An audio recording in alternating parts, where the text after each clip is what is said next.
And just like that, here we are. Hello, everybody. What's up, guys? Uncharted Conversations, another episode number 4.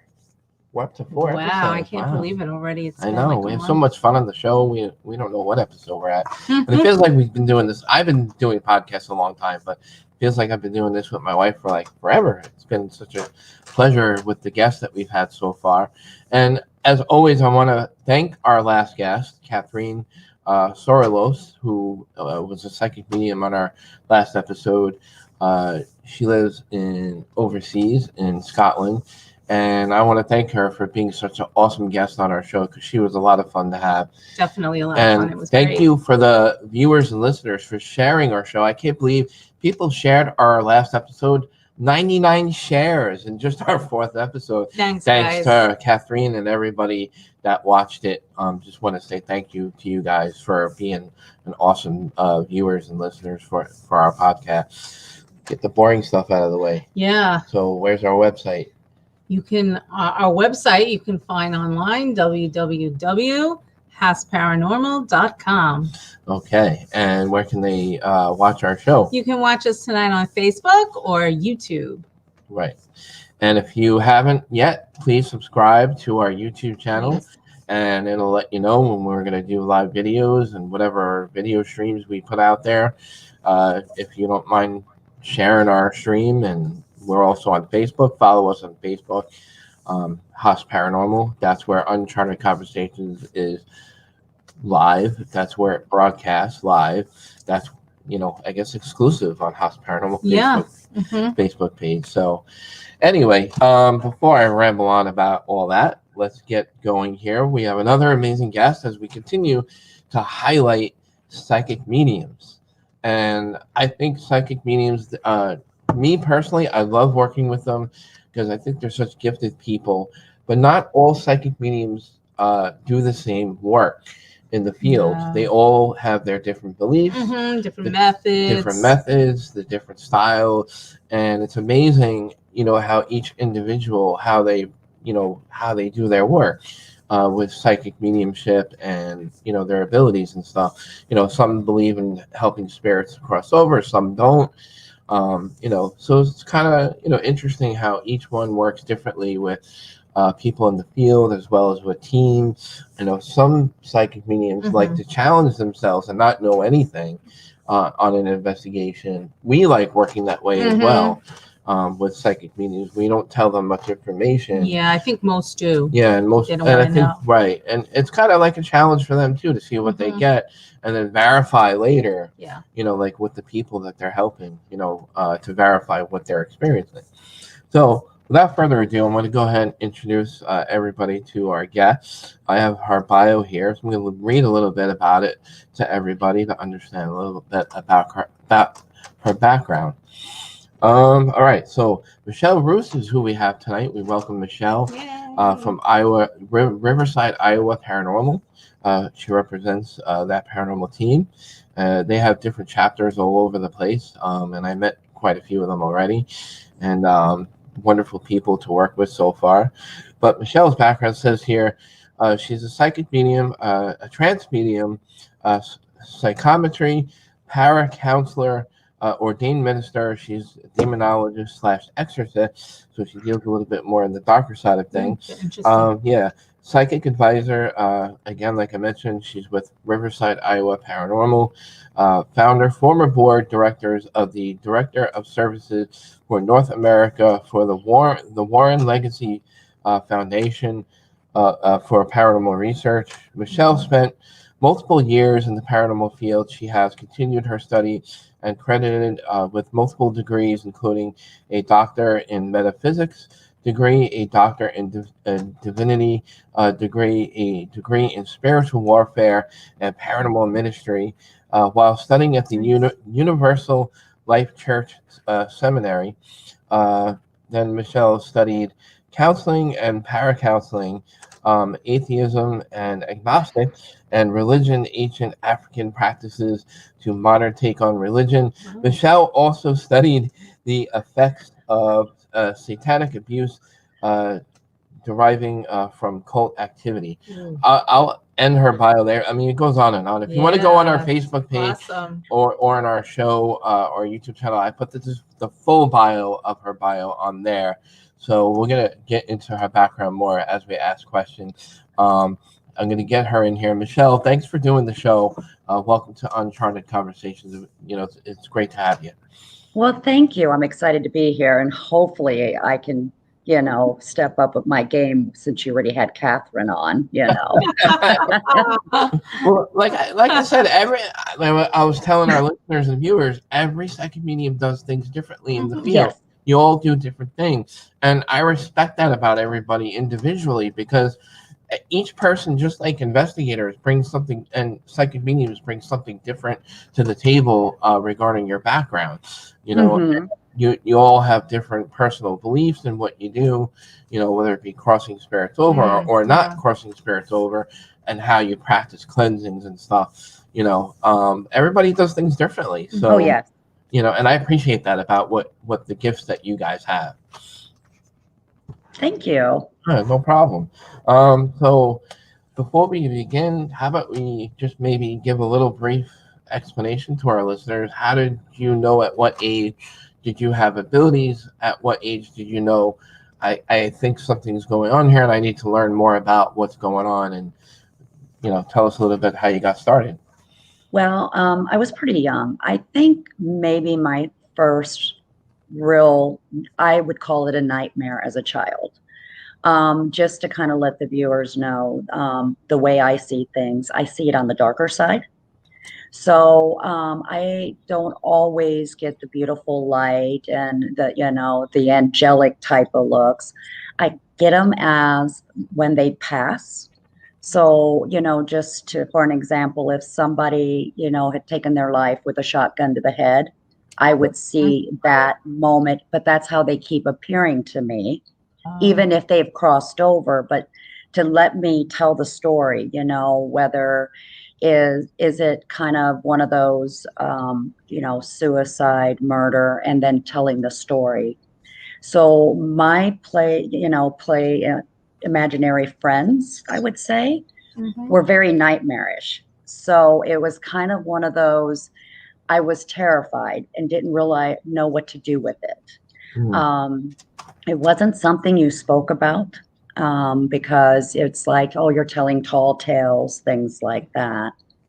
I know the first time it actually really came out was during a big family dinner. And one of my aunts appeared on the dinner table and was making me laugh and giggle. And I had said she was on the table, and they got really upset because I've never met this aunt, didn't know what she looked like. She had passed away before my mother was born.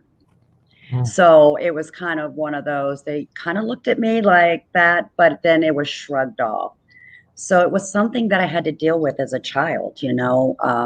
Dolls would kind of move and do things. And so everything was always shoved away. And it was trying to deal with it as a child of, is this real? You know, and, you know, you don't know what to do.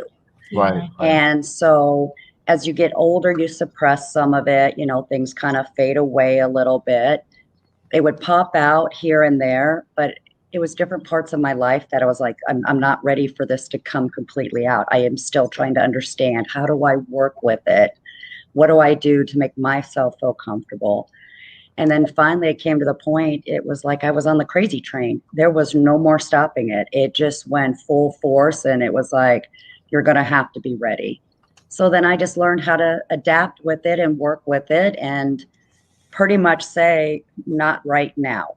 And since it was always on the darker side and there were more stories than what we would see in history books, that's why I started doing more of the studies and going to that, because I was actually telling stories of people who were forgotten and who were not popular in that history, you know, and that would be like a lot of the prostitutes, children who were abused, you know, homeless people. And so those stories started coming out at a lot of locations. It's like, remember me, not the person who owned the home. Right. But remember what happened to me while I was here.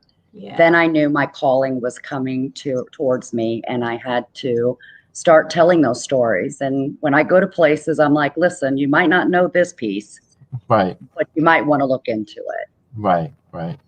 What? Interesting. That's cool. That you get into the history of Yeah. the spirits that you were communicating with, because they do. They want their messages out. They want their stories told. Yeah. And that's why a lot of activity happens, is because that's what they're trying to do.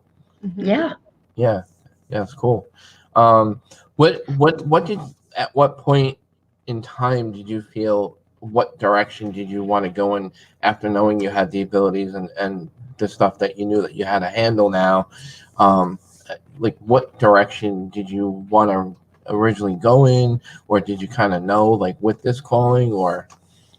My calling was so strong that I really didn't have a choice. I tried to, what I call the love notes of, your loved ones coming to you, giving you messages.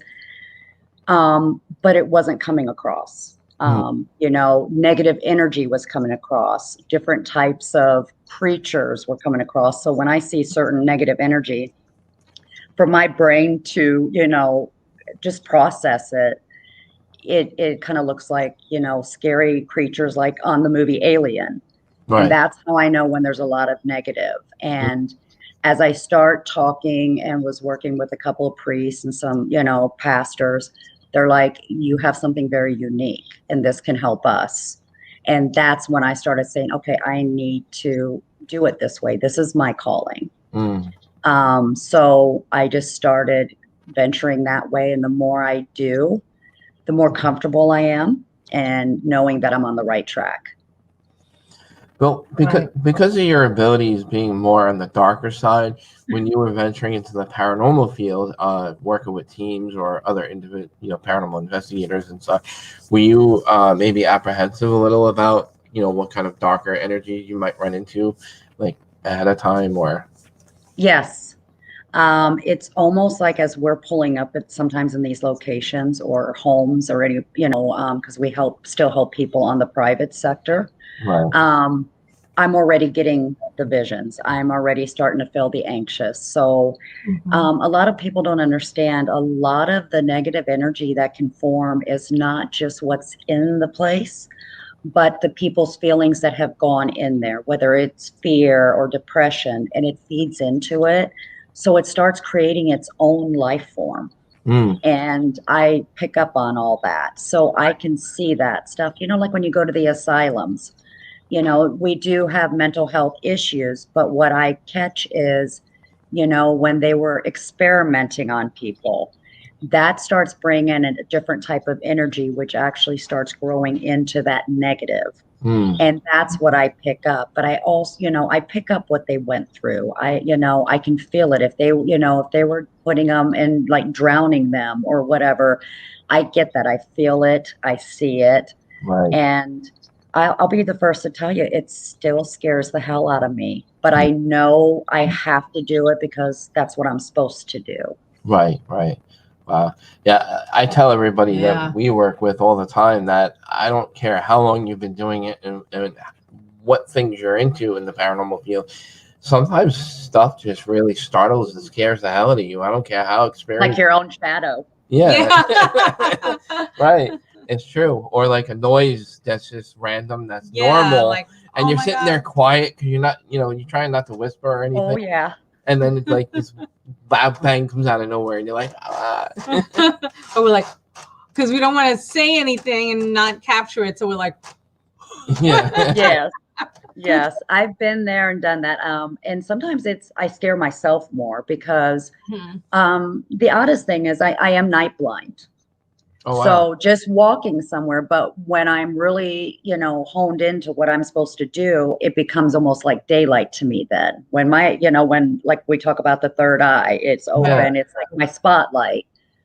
So that I'm focused on that. And so if I see my own shadow of stuff, I have jumped, I have yelled, and I tell everybody that's with me, if you see me run faster. That's in my, paperwork. Yeah. You see Michelle run, just keep going. Yeah.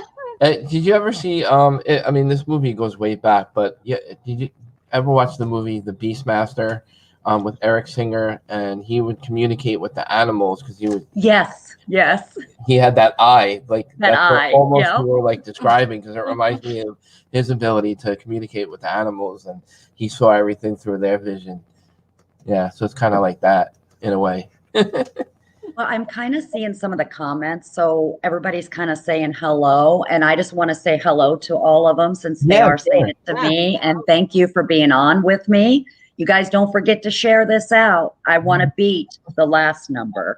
We have a little competition. Yeah. Yeah.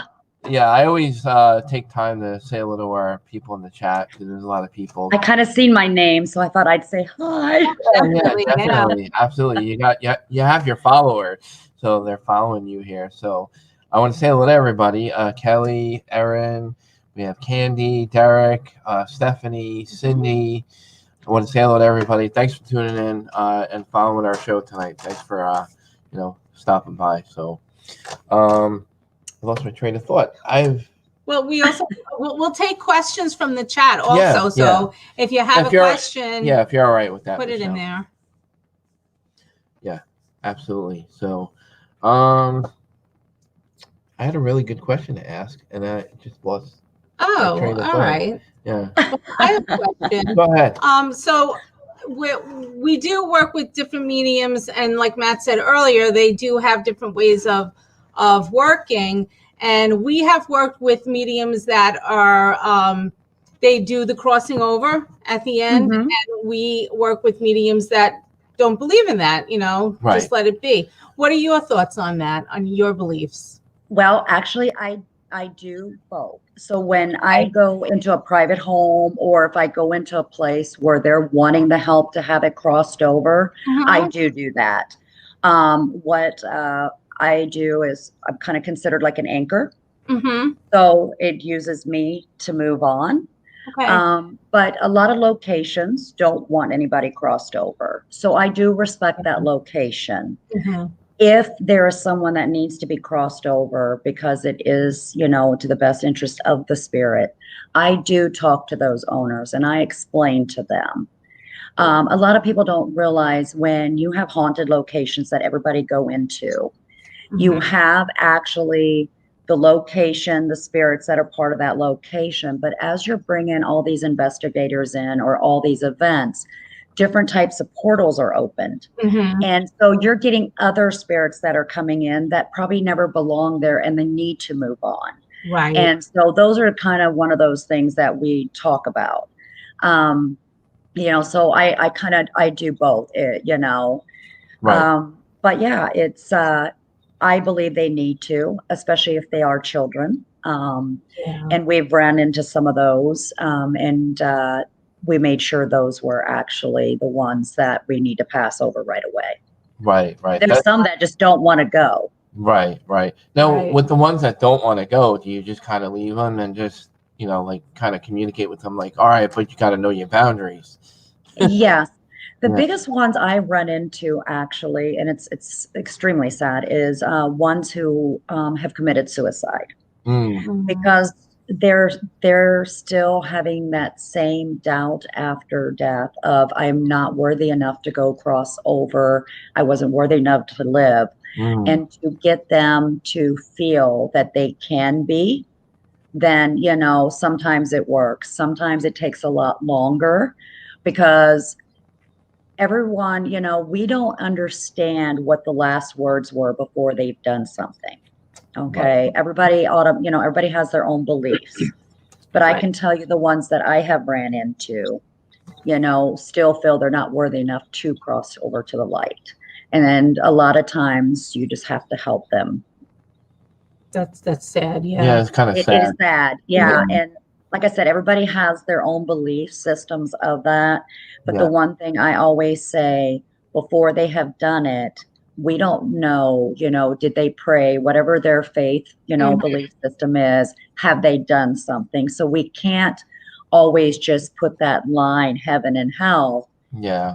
There's still that in between. And we want to make sure, that we do cross the ones. I mean, because everyone deserves to be crossed over. Sure. Now, do you believe the ones that are like if you get crossed over when you pass away, you cross over, do you believe they can come back?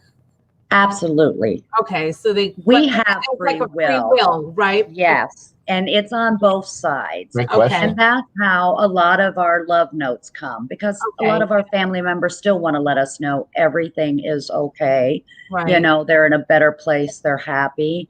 I believe we have free will on both sides. I mean, you think about it, if you look on the biblical side, you know, even the angels had free will. Mm-hmm. And so that is something we've given on, and I don't think that ever leaves. And we have free will, because even, you know, when we talk about possessions and things like that, we can't just be possessed. We have free will to invite it in or say stay out and fight it. So it goes on both sides. Yeah. And you think if somebody was if something was trying to possess a person and they, you know, they say no, absolutely no, is there that little possibility that it could still possess them? Or well, because possession is very rare, and, right. and a lot of people have to do that.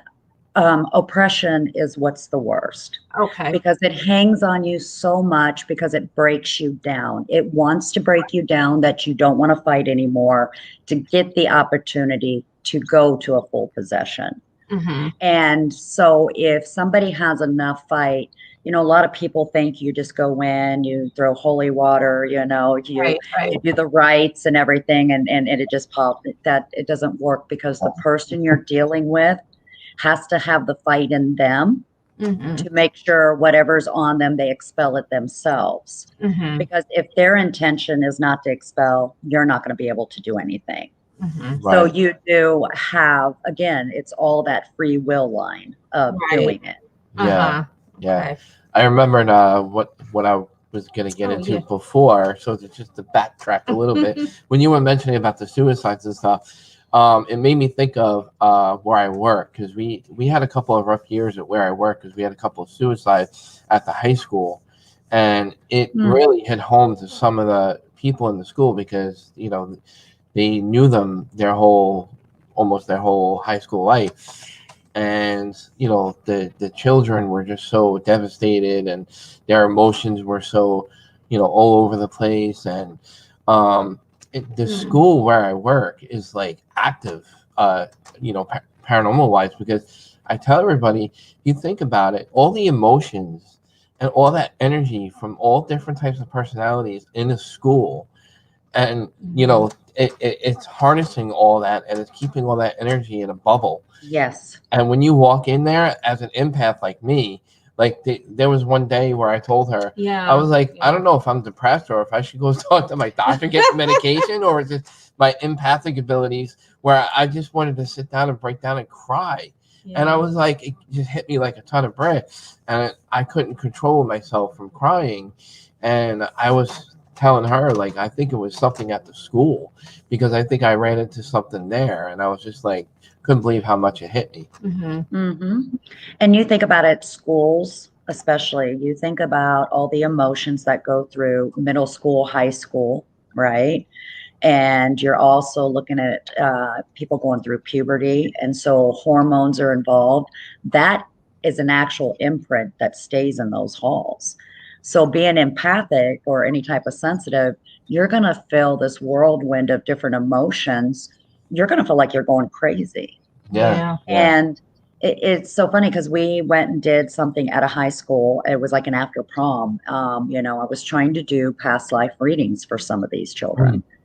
But there was so much emotions and stuff of these kids that was oozing out. I couldn't even do a past life. I was getting all of their sorrows, and it was actually breaking me down, because I was seeing how many actually, you know, were contemplating suicide, or suicide pacts, or just hate to be schooled, you know, and bullied and everything. And it was so overwhelming to me that it got to the point I was like, I just can't do this anymore. I have never felt that many emotions in one room. Wow. So I'm giving you kudos on that one, Matt. I know. It's like sometimes, like, they'll throw me outside to a post outside, and I'm kind of like thankful, even though I'm still there. But like, I'm outside and I feel a little bit better being outside. But when I'm inside, I have to try to really control, what's going on because they're Oh, yes. there. It's crazy. Yeah, no, It is. That. So, but my next question for you is, since you work with paranormal investigators and teams, how do you like to work with teams? Do you like to go in on your own? Do they like to work where you don't know much information? How do you like to work with paranormal teams? Actually, I don't want to know anything about it. Okay. And the reason being is because I don't want to get mixed signals. Right. So a lot of the stuff that I get is so raw that I don't want it to be like, well, this doesn't make sense because somebody told me this. Yeah. When we go to a home, they do the whole background. We have intake coordinators that do things. We find out about pretty much everything in their life.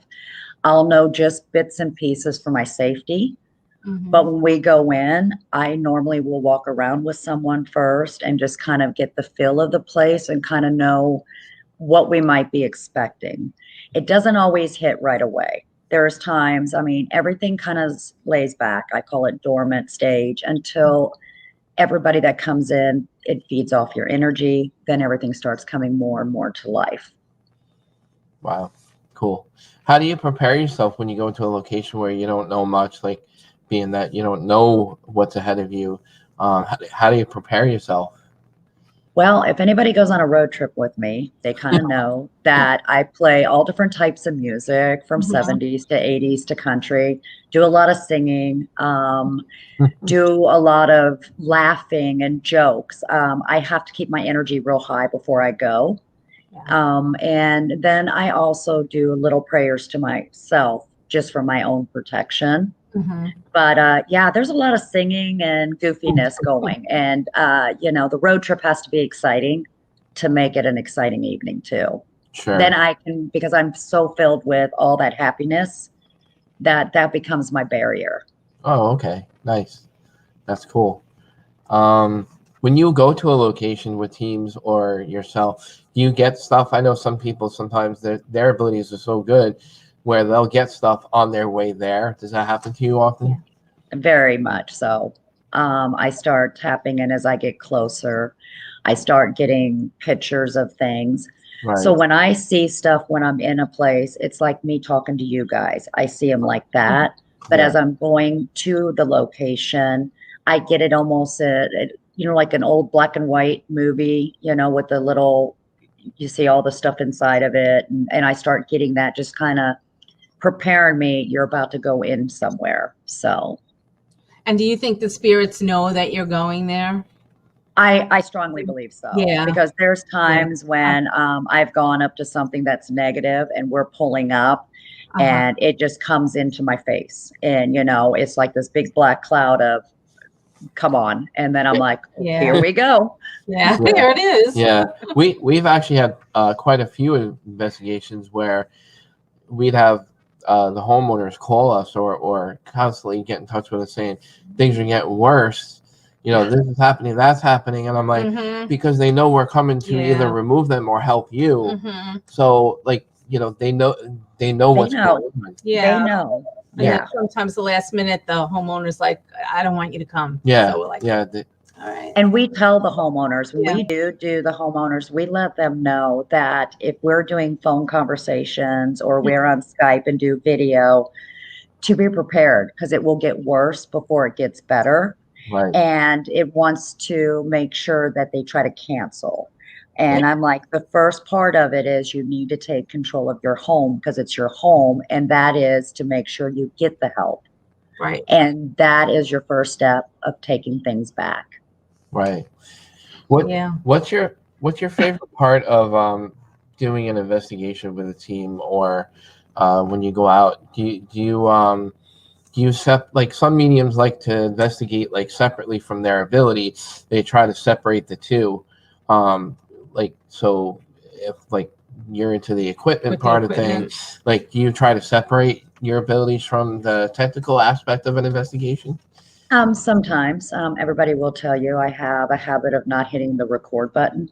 So I don't get those because when you get into that zone and the stories are starting to come, people, they have to realize you forget that not everybody sees it like you. Right. But I'm talking the whole time, so I'm just kind of like, well, I think everybody's seeing. Yeah. But I love to have the equipment because it validates myself, because I can bring spirit in. Right. So I can be strong enough for them to come forward, and actually, as they're answering my questions before I say something, the equipment will do it. Yeah. And that is really, and I always try to flip the way the equipment is, because, you know, we always say turn the light on or make it flash 3 times. We try to do it in a different way, and we're like, we want you to turn it down a notch. So we had it go opposite. So when I was having the conversation and was telling them, it was also doing it on the equipment. And so that kind of gives validation for everybody. Wow. Cool. What has been in your, how do I put this? On an investigation, what has been visually like the best experiences you've seen a team experience without your kind of abilities? Like, what have you seen with your eye with other people that you definitely would think was something paranormal or not? You know, it was one where we weren't on an investigation. It was a couple years ago.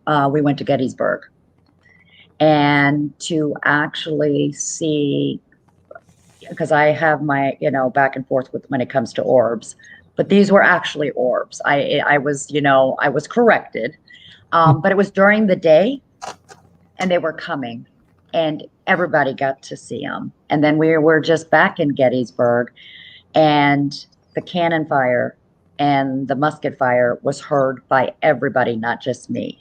Yeah. So, you know, those are kind of those moments of, see, I told you, you know, that kind of stuff. Yeah. Yeah, definitely. And I know what you're saying about the orbs and stuff, because what's You funny did that. Yeah, you see them. is the last couple of years for me, I've never seen orbs in my whole life until recently. And all of a sudden, I've been seeing them with my own eye. And I was never a believer into orbs because of all the skepticism with the, you know, the dust, the bugs, and the lens flare, all different things that you can explain, which you know, you got to be logical when it comes to photographs and whatnot. But when you see them with your own eyes, you're like, that's a freaking orb. I'm like, how do you explain that with your own eyes, you know?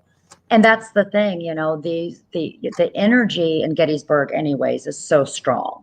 So even walking on the grounds, you can feel everything. But with having that energy, the orbs, I mean, coming out, it was huge, blue and oranges. And as you're doing it and still hearing the residual cannon fire going with them, and having people there to be able to do it, I mean, it's kind of an amazing feeling, because then it's kind of like, you guys got to enjoy it with me. Right, exactly. What has been place.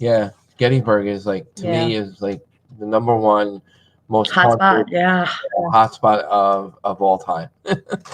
Absolutely, hands down. So, but what has been the darkest moment for you as a medium and your abilities, whether it be on an investigation or for you aside from an investigation? Have you had a moment where you've had a really dark moment?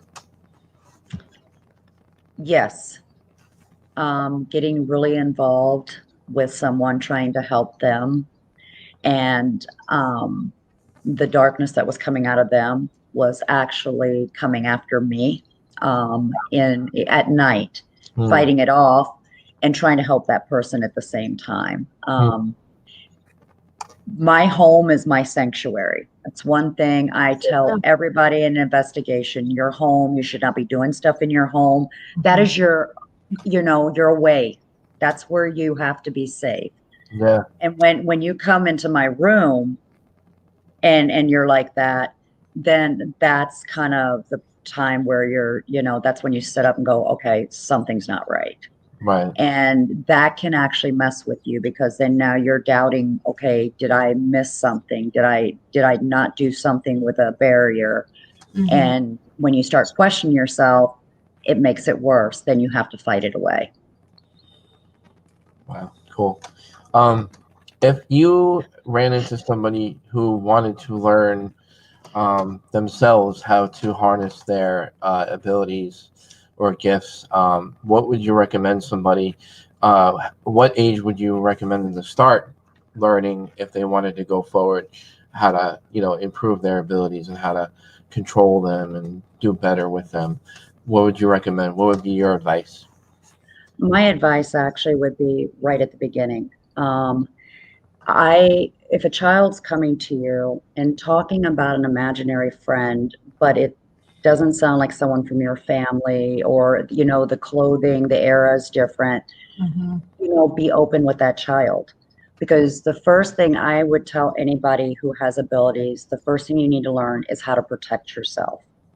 You can't take control of your ability or hone it in if you're not able to protect yourself. Because what happens is you're walking around wide open and everything's coming at you. And children are very wide open. So teaching that child of little things they can do, like, maybe if they were into the stones, to put a barrier in the room with beautiful stones, from amethyst to obsidian to tourmaline, but also letting them talk through it. Because sometimes when they talk through it, the process is going on for them, they kind of push it away. Because with a child, as soon as they tell you something, it's gone. Right. That's the same way with the abilities. Sometimes they're getting nagged because they're not mentioning it. As soon as they mention something, that spirit has been heard. And a big percentage of the time, the spirit takes off. So that's kind of what you want to do. I do work with children to let them know they're not alone. And that is one of the biggest things. And some of them might only have it as a child, and as soon as they hit the puberty stage, it disappears. Yeah. It might come back later in life. Right. At least they were educated prior, and it's very important. With paranormal being so much out there right now, it's on TV, it's on Facebook, it's everywhere. People talk about it more. Yeah. So, but you still have to kind of take that time and find the different ways of doing it. And if you're feeling lost and don't know how to do it yourself, call someone that can help you. How can I speak to my kid? If they're very young, have them draw pictures. Yeah. Something that process will go through to help them continue on. Yeah. See, for us older folks, it was harder to kind of learn it, and talk about it. And, like for even older people than me, like people like during those time periods, it was like taboo. And if you spoke about it, you'd be laughed at. People thought you were crazy, but you were right. You hit it right on the nail when you said, it's more on TV, it's more out there. Everybody's now more aware of, the paranormal things, and everybody has abilities. Right. Yeah, but what's good about everything in actuality is that at least they have somewhere to go. Yes. Well, that's the biggest thing. The hardest part probably as an adult then would be, how do you shut it down, when you get home after your investigation or after, whatever came through to you? How, would you just tell it go away, or grounding? Well, grounding helps, but when you start controlling ability, you can shut it down like you do with the light switch. What I do, and I tell a lot of people, you don't have need abilities to do things like this, but getting into a tub or a shower, using Epsom salt to kind of just wash it away, putting a spray on, a scent that you like, or, as you're winding down, have some incense burning. And what that does, not everybody can meditate. I am not good at meditating at all. I'm a squirrel. Yeah. So I have to find different ways of taking care of myself. Each individual will do something different, but if you give them the basics, then they can pick and choose, because again, it has to be part of the intention that you're doing. So you can give somebody a shopping list and they can get the stuff, but then they have to use it the way they need to use it. Right. Because then what I do for myself might not work for you guys. And vice versa. So, there is kind of an outline of here are some things that can help you, and then you go with that, and everybody finds a way of doing it. Yeah. I normally tell the spirit to stay where they're at because they're not welcome to come with me, and they're not allowed to follow me, and they listen pretty well. Yeah, I do that. Yeah. We had a serious attachment when we first met, a couple of years after we first met, and it took a long time for us to get rid of it because we dealt with it for a couple of years before deciding, all right, we have to do something, as investigators, we're here helping people. How do we help ourselves? Yeah. I can't imagine how many other teams, especially these days, with the way the world is going through the pandemic and everything and the energies that are going on, what kind of things that are going on out there. Do you find yourself more busier now than ever? Yes, the pandemic for sure. Yeah. And, and there's a couple different reasons. There was a lot of self-manifestations because we had fear coming across social media, on TV and stuff about the pandemic. People were already, dealing with either depression, anxieties, different things like that. People with abilities, especially empathic people, were having it because for some reason they were absorbing all, the sorrow from the deaths and the anxiety and the, anger, that it just started swirling, and it just became, it was like a dark cloud, like a tornado just going all, and it was going around the world. Yeah. It wasn't just here in the States. Right. And then you have, different people with abilities that were just, going crazy because they were trying to tap in, and it became it was almost like a spiritual warfare going on because, our own demons were coming out, so we didn't know what was, our own emotions, what was actually, the actual spirits, and it kind of mixed together. So it was very hard. Yeah, I can't imagine. We do have some more people in the chat. Just want to, there's questions going on. We do have one that says, Michelle, do you mind explain the downside of suppressing abilities? That is the worst. So what happens is when your calling is very, very strong and you keep trying to suppress it, just like I did too, it will actually get you on the physical side. It will also, start getting you depressed. It can make you physically sick, because you don't know who can you trust to say it. And again, this is not putting anyone down, but because the paranormal field has gotten so big, again, everybody has an ability, whether it's true or not true, you can't judge. But then there were some people who really have strong abilities that wanted to hold it in going, because I don't want to be like everybody else, that it can go really bad.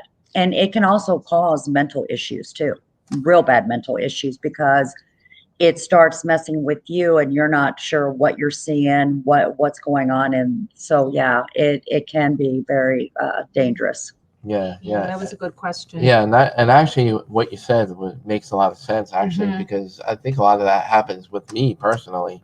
Because there are moments where I'm like she just explained today. There are times where I'm just perfectly fine, and then like I'll like a switch. I'll just turn like a switch. Whether I don't want to say it's bipolar, but like it feels that way. It really does, because when you're absorbing, you got to remember people. Your empaths especially.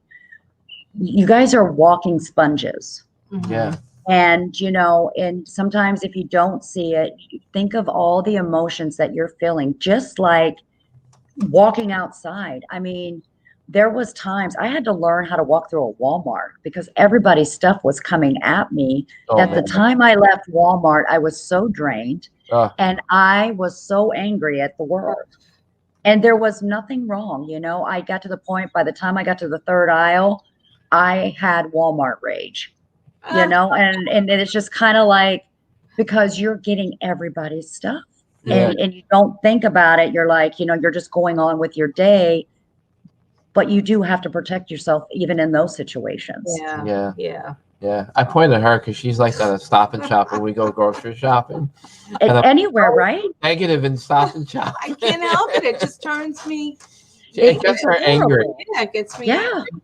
Yeah, it does. yeah, but she has abilities too. Like we've talked about that before privately. Yeah. But I wouldn't doubt that that's why maybe sometimes like you turn like a switch sometimes. Yeah. Too. I'm kind of guilty of suppressing my Yeah. abilities. So Yeah. I kind of. I never thought of it that way. Yeah. The way you Mhm. explained it, and Yeah. it just makes perfect sense. Mhm. Yeah, absolutely. That was a great question. Yeah, that was. Yeah, that was from Candy Slater, by the way. Thank you for that question. Yeah. I am so gonna get her. I just see the next questions. Yeah. Another question. How about investigating with VAG powder? Oh my gosh. Oh, that So is. Yeah, I've never heard of that. I can use the word badge, right? Oh, So VAG. Okay, my bad. He doesn't know about things. So here's the thing. We were about to go on an investigation.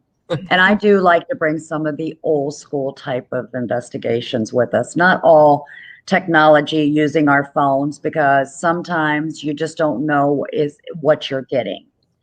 So they're like, they said something about getting the powder because we like using baby powder. Okay. Wasn't paying attention, thought I can't find it. So I just grabbed Summer's Eve, Cool Breeze, Mad Powder. And yeah, we used it. So it was funny to us, but didn't realize we were on, I believe it was like a podcast radio show, and was asked about the vag powder. And I'm like, so now we carry it in our gear and we use it because, hey, you might not get the footprints, but you'll know something went through it because you'll get that smell of the cool breeze or whatever scent you might like. Yeah. So I definitely the vag powder, and I never thought nothing about it until they asked me. And my first podcast was, I should have just said Summer's Eve and wasn't thinking. I'm like, yeah, I take vag powder to my paranormal investigations, and there was silence. That's hysterical. That would definitely be my blooper, but it's became a thing now.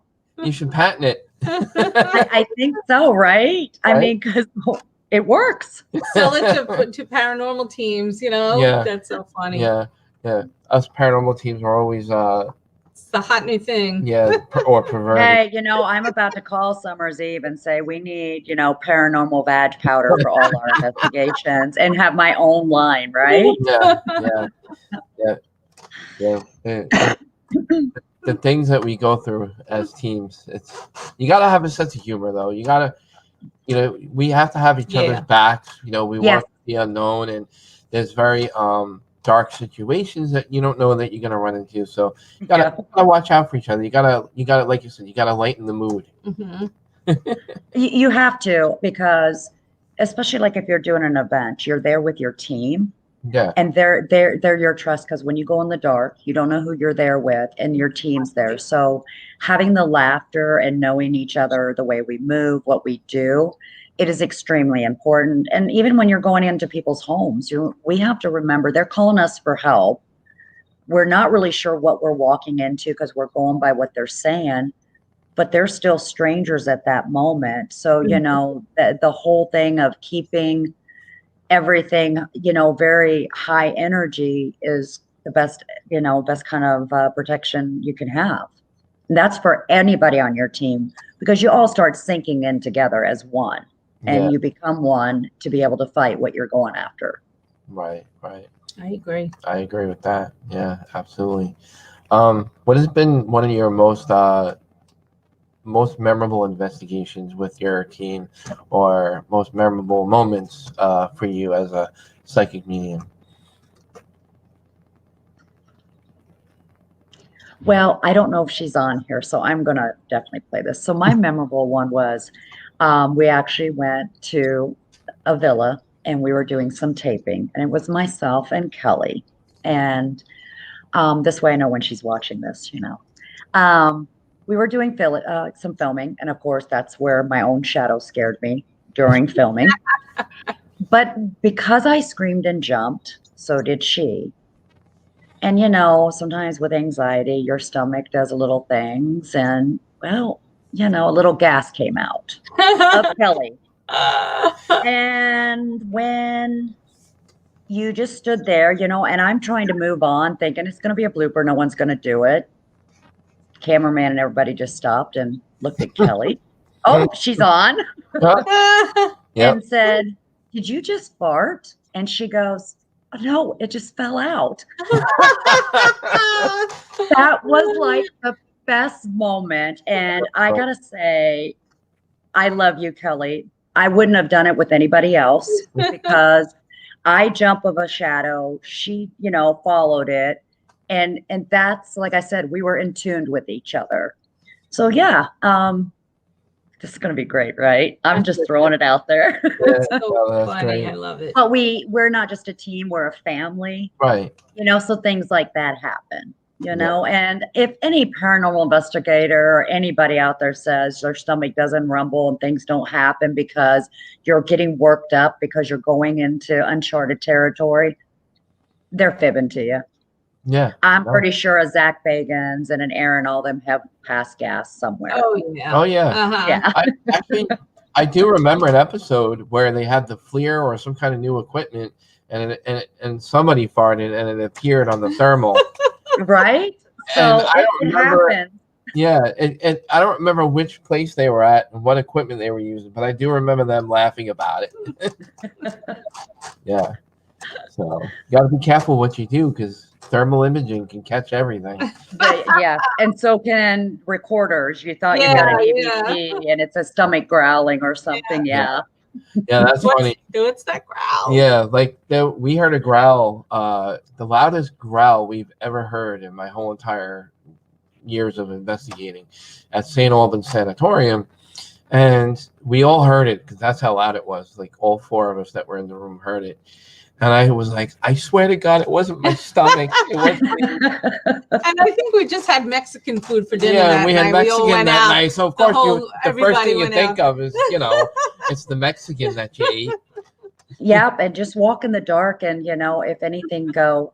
Does somebody smell sulfur? Because I think there's demons in here. Works all the time. Yeah. More like inner demons. Your inner demons are coming out. Right? Definitely. Yeah.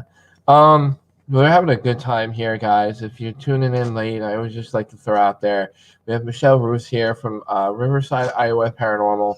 She's a psychic medium. If anybody has any specific questions for Michelle, now's the time to get them in before we, get down to the bottom of the show. So if you have questions, throw them out there. We'll try to get them as best we can. Who have been your good mentors for you as far as like who taught Michelle some of the great things that you've learned from? Who would you consider good mentors that would you give a big shout out to that you've learned from?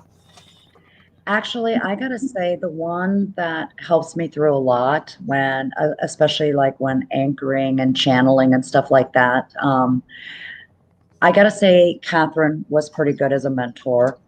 Asking the questions, because we can be very straightforward with each other. There was no, putting icing on cakes and covering things up. Mm-hmm. But, watching some of the older people who have done, paranormal and kind of stuck to what was meant to be done. And so taking some of that in, I like to learn from everybody. Everybody does something unique. And I take all that, in, and I will adapt it to how I can use it.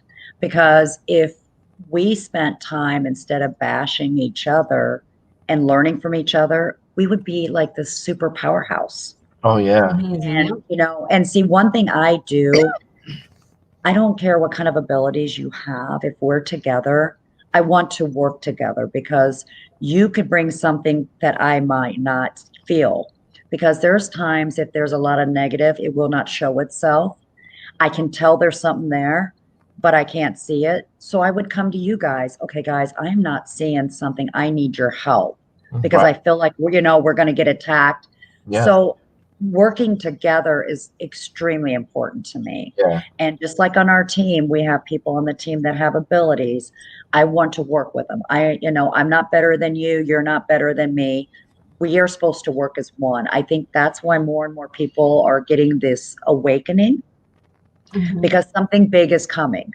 Mm. And I think we're all supposed to be used in different ways of doing things like that. Right. Whether it's to help people re-navigate the new norm, or is it because more of the negative energy is coming in and now we got to prepare for that kind of spiritual warfare.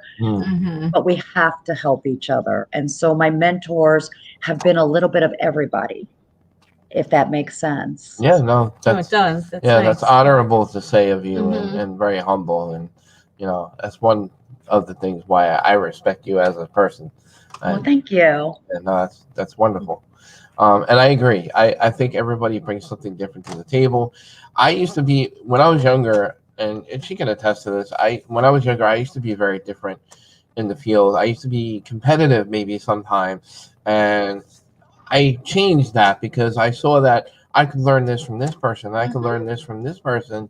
I never learned these things before from these people.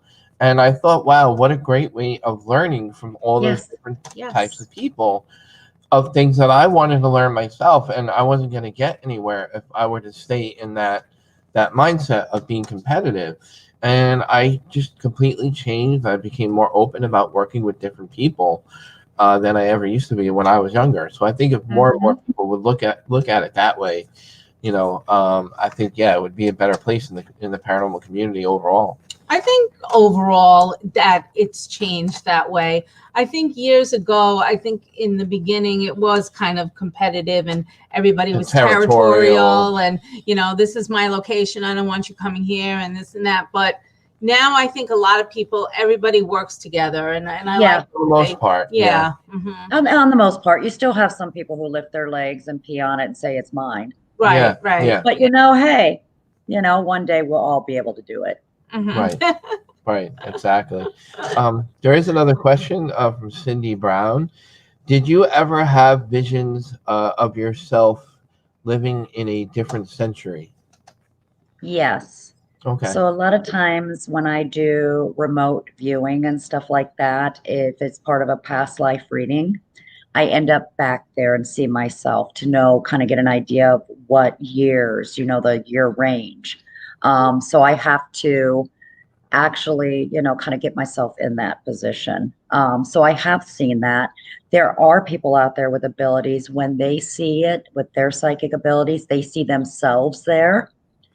But what they're doing is they're actually seeing it through the eyes of that spirit. So the spirit is showing them this is what this is, and they're seeing it that way. And that's kind of what I do when I do the remote.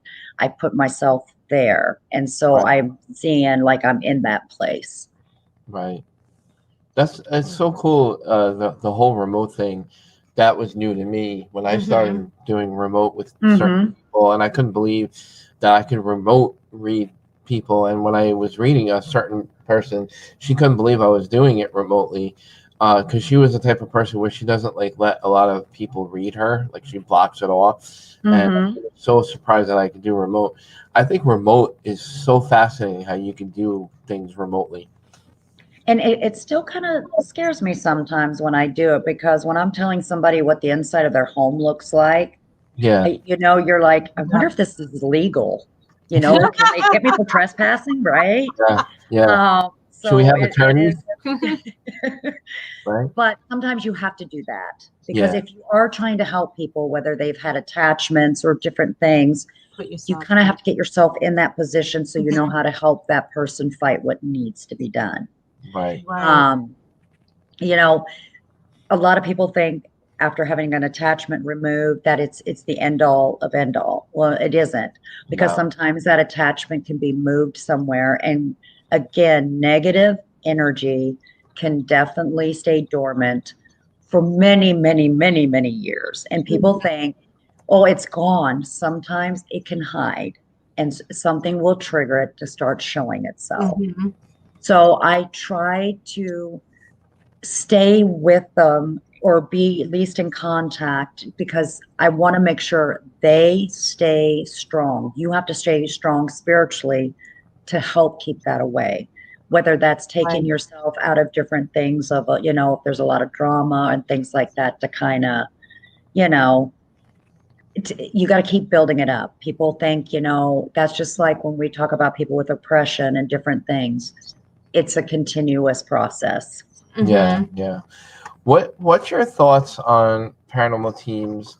And this is kind of a gray area for me personally, but I have a different opinion about teams doing private home investigations. What are your thoughts about doing private home investigations? Do you think it's a good thing, bad thing? Do people do more harm than good, or what's your thoughts on that? I think people need to do their homework. I don't feel, here's the thing, there's a lot of people who need help. And if you're true to the cause of what you're doing and you're not looking for the spotlight, then you need to go. And again, just like how we do it, we don't just get a phone call and we are like, okay, we'll be there tomorrow. And we come loaded up in our ghost mobile and start doing things. There is we do a long process and a strong one. We get into these people's lives. We probably know more about them than anybody else besides maybe their psychiatrist.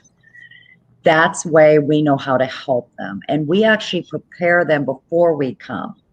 We do video chats. We make them stronger. So if there is something there, that they're not going to get attacked. So we build it all up prior to going. Mm-hmm. That's and good. I think, I think everybody should be doing it? Probably not. But again, I can't stop that. I just hope that people would take the time to actually, get all the information before they go. Because you got to remember, you're dealing with people's lives. Yeah. So, and sometimes if that is an attachment or, some type of oppression, now you're on a different realm. And if you don't have the experience to deal with it, you should be, big enough to say, this is something I can't do. Let me get somebody I know that can help us do it. Yeah. And I do that a lot. I will bring people in from all over because I'm like, okay, I can't do this on my own. I might have to do this. You cannot be scared or think too highly of yourself that you don't do that. Mm-hmm. And I wish more people would do that because, like I was saying, sometimes you can do more harm than good. Mm-hmm. And if you can't help those people, it's okay to say that you can't help them. So you're gonna have to find somebody else who is better at that. We've done that. Yeah, we've done that. We've passed on a couple. We've passed on a few where we were like, we want to help you, but we'll help you by giving you to somebody who we think will better help you in that situation. Yes. And you have to do that because really what you're telling that family is that you really cared and you're actually getting the help that they need. Right. Mm-hmm. Exactly. So that's where my opinion lies with like private homes. The other thing that bothers me a little bit about it is people that get excited about doing a private home investigation. And it's okay to get excited. Yeah, you're going on an investigation with your team and whatever. And I'm all for that. But you're going into a serious situation where you're going into a family's home and you got to be careful how you bring in your attitude. It's good to bring in good energy, but these people are afraid and, they are bringing you into their home and I think they should be like tread lightly, Yes. Yes. Very true. Yeah.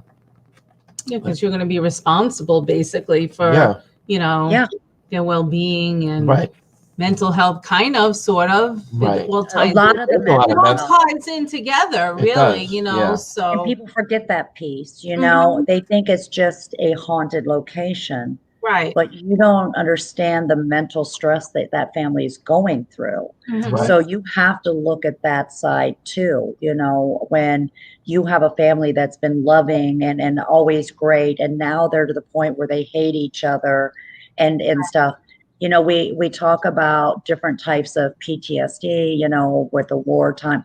It's a true thing in the paranormal too. True hauntings of that type of darkness will give it to you. Mm-hmm. And you're going to still have that, shell shock kind of effect because you're afraid that as soon as it's gone, is it going to come back? And so sometimes that'll break you down and put you right back in the situation to have it. And that's why if you're doing this, you need to be prepared to, after you do the investigation, after you do the cleansing, that you're still available, because they're going to need that little bit of, and you can't counsel if you're not a counselor or certified. Let me make that clear.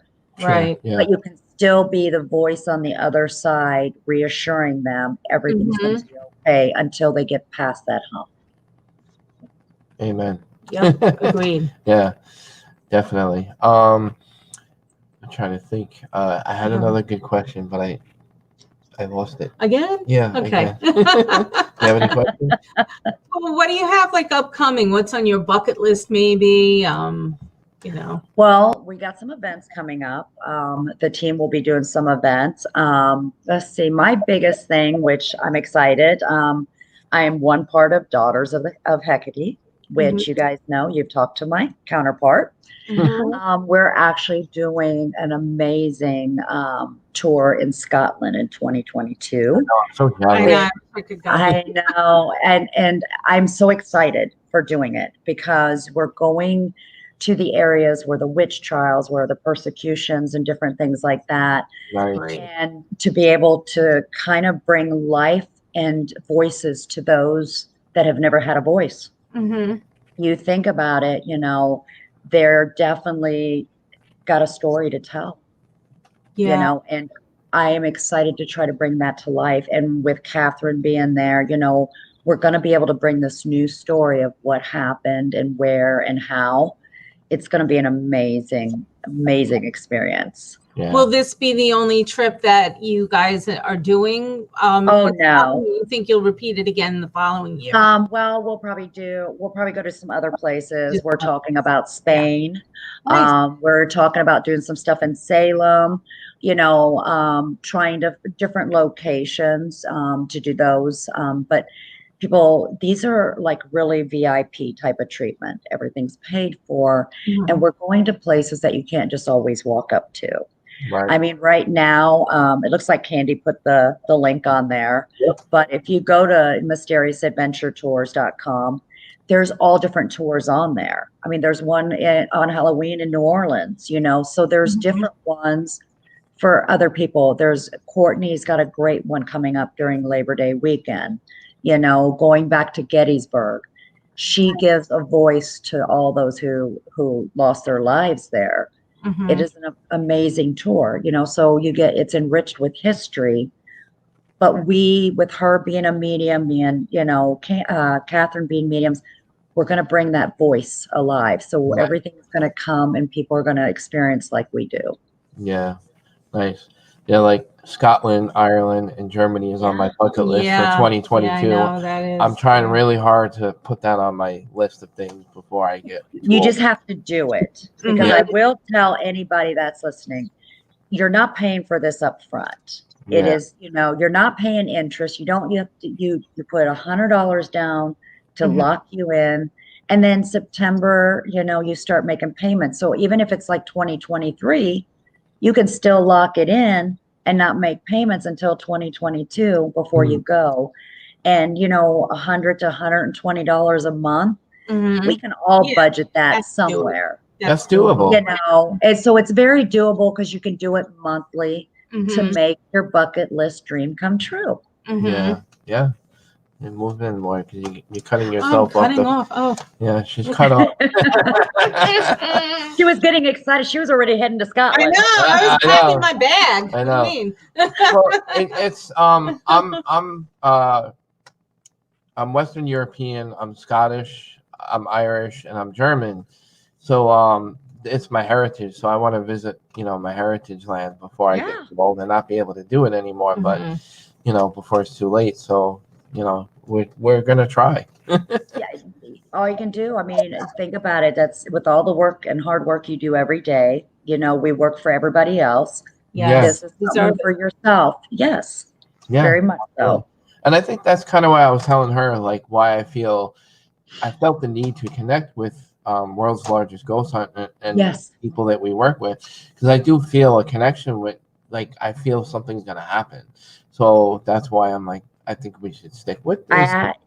Yeah, this year I think something wild's going to happen. I've been feeling it. I can feel it up in the skies. It's going to be exciting because Catherine, being on the metaphysical committee, and I'm there with her, but she's actually doing her part of getting everybody, like I said, work together as one.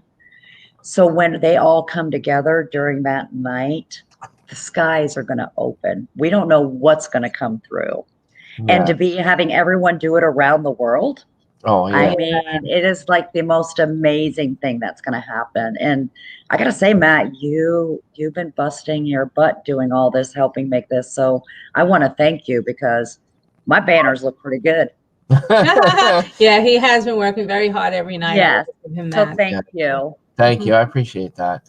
Yeah, I still have a lot of work ahead of me. I'm not done. So we all do. But like I said, it's going to feel so insane. Yep. It's like buying your first house. All you do is do and don't know if there's an end. But that end is going to be our key. Yep. And we're going to open it all up. So yeah.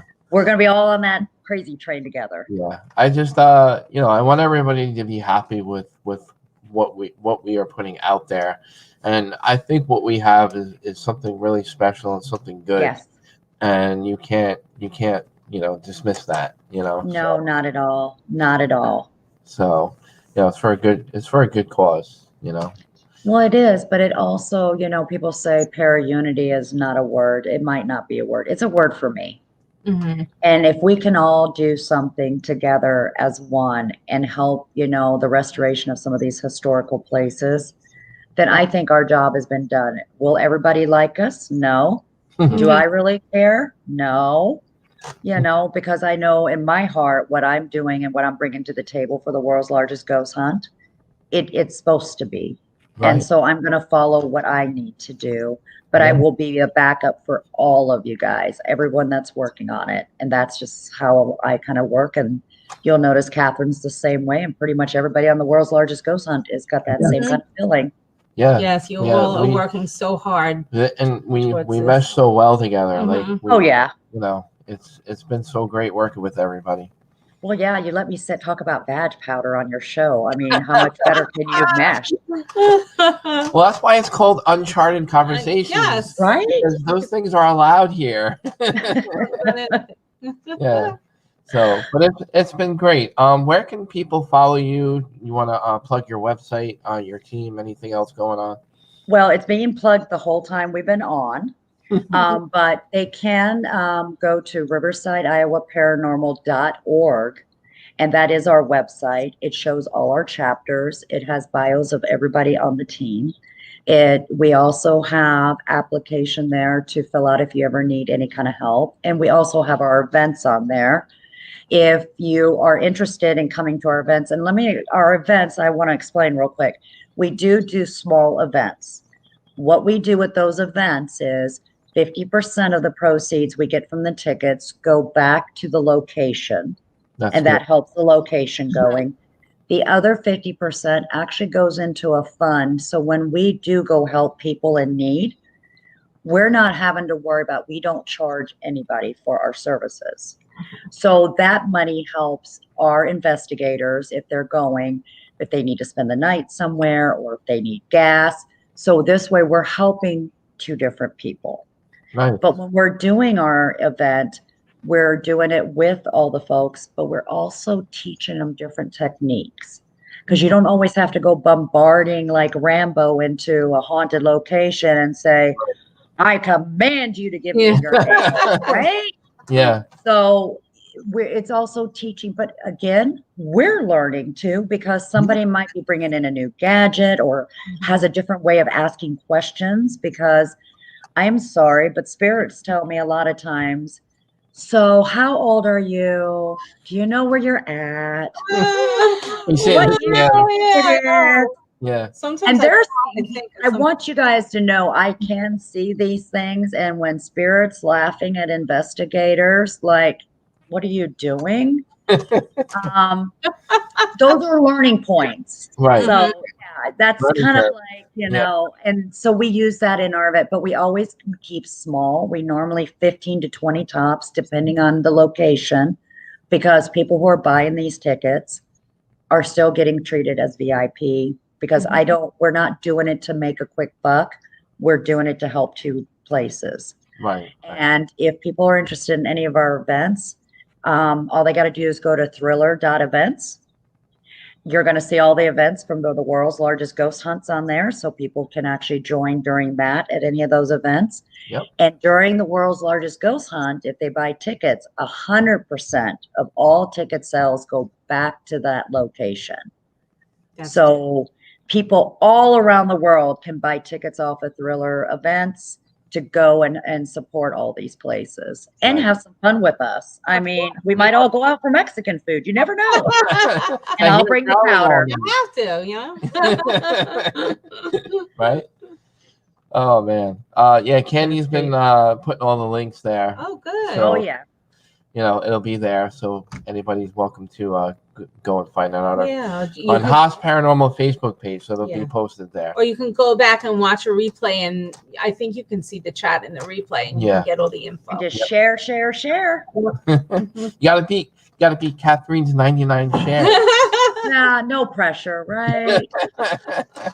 Well, I just saw that, it blew me away. I was like, what? 99? I'm like, what? So, I'm gonna do 99 and a half. Just to make it odd. Yeah, I know. I feel like a telethon. Yeah, trying to right. Get people on the phones. All right. Remember, guys, we're trying to beat 99. So whoever's watching, start sharing it. Yeah. I mean, share it with your doctor. I don't care. Right. Real quick, before we say goodnight to everybody, how was Phenom? I know Phenom was this weekend, right? Yes, it was. It was amazing. Meeting new people, getting a lot of wonderful, advice from people, like Johnny Saffis and Andrea Perrin, and which are also, like Andrea's an ambassador, but to see things from their side and getting some of that education, I was like on cloud 9. But everybody was so friendly. Everybody spoke to everyone, not one person thought they were better than anybody else, a lot of laughs, a lot of complaining because we could never find a good cup of coffee when we needed it.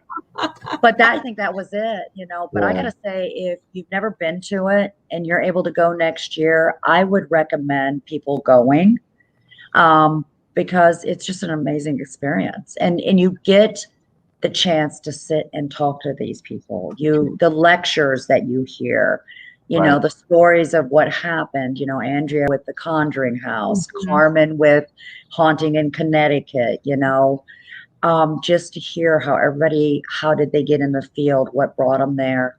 So I met some great people. I definitely would go back if, they asked me to. Yeah, that's awesome. That's good. We went to one. Like, I think it was the first one they had. It was like the first or the second one. Yeah, it was great. Years ago. I'll always remember it. It was great. I had a great time. Yeah. Well, if I go back, you guys better show up. So this way we can go look for that good cup of coffee or a Stella, right? Right. All right. So we're gonna say our goodbyes here with everybody. Michelle, if you'd like to stay on just for a couple of minutes, we'll say our goodbyes after the show. But I'm thankful and grateful, for your services out in the paranormal field, and you're a very honorable and humble psychic medium that works in the field. Thank you for what you do, and it was great having you on the show. Thank you, and I want to thank everybody who was on the show with us, and sending you guys all my love. And share away 99. 99. Share away, guys. All right. And thanks so much for listening. Yeah. We appreciate it. Yeah. All right, Michelle, I'm gonna minimize you here, and we'll say our last thing here. All right, guys. I hope you enjoyed our guest, the psychic medium, Michelle Roos from Riverside, Iowa Paranormal. I know we did. We had a great time. We had a lot of laughs, a lot of fun. Talking about vag powder. Well, I called it vag powder. So she's got to coin it. She's got to patent that. So she's got something going there. Anyway, guys in the chat, thanks for the questions. Thanks for tuning in and listening. You made it a very entertaining night for everybody. Thanks for your support. If you haven't subscribed, please subscribe. Go to our website, hossparanormal.com. Pretty easy to remember. Guys, visit Kingsland Manor, Nutley, New Jersey. We want to plug, where I'm hosting my Haunted Objects Museum in the basement of a very old building that was built in the late 1700s. I want to plug Leon and all what they do there at Kingsland Manor. They're awesome. They're awesome, so spread the word about them. They're trying to get a new roof on the building, and it's hard, with a historic building. They have, some difficulty with getting a new roof. Yeah, so go take a tour, go donate. Yeah, go donate something. So every little bit helps. Yeah, we might do a fundraiser in August. We might have a cookout at Kingsland Manor to try to help raise funds for them. Because again, it's for a good cause. All the proceeds will go to Kingsland Manor, and we're trying to help them out, with all their repairs and stuff, because they need it. So I don't know, anything else? Yeah, I think that wraps it up. That's it. That wraps it up, guys. Next week we have one more psychic medium on our podcast. We have KD Foreman from California. We can't wait to have her on next week, next Thursday. I don't know the date off the top of my head, but Wednesday. Next Wednesday, I'm sorry. All right. So with that said, guys, bless you all. Have a good night. And I'm going to play our video here, and that'll be it. All right.